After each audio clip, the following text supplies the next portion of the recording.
Четврток истекува уставниот рок од 10 дена што шефот на државата го има за да го додели мандатот за состав на владата на кандидатот на партијата, односно партиите што имаат мнозинство во собранието.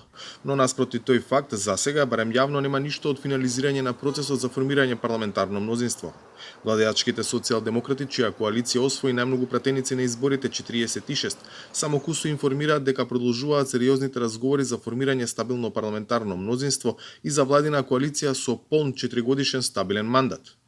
Во партиското соопштение се вели дека СДСМ води разговори за пронаоѓање на одговорни кадровски решенија кои се способни, посветено и одговорно да работат на остварување на принципите кои се во интерес на граѓаните и државата.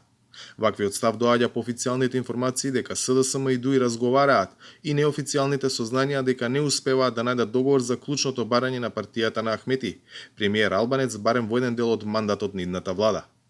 Најавите на СДСМ дека ќе формира влада ВМРО ДПМН порачува да се земаат со резерва. Треба да се земат со резерва нивните соопштенија кои што ги пуштаат кај нив од партијата.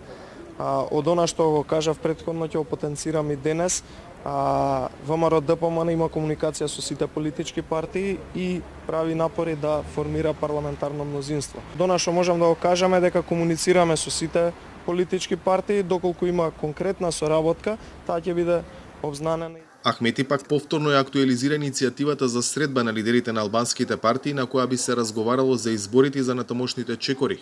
Овој пат председателот на ДУИ тоа го прави преку денешниот повик до села Гаши, Касами и Тачи за состанок кој би се одржал на годишнината од рамковниот договор 13 август, четврток, токму кога истекува рокот за доделување на мандатот за составување влада. Според уставот, мандатарот во рок од 20 дена од доделувањето на мандатот на собранието му поднесува програма и предлог состав на идната влада. За Гласот на Америка, од Скопје, Владимир Мирчевски.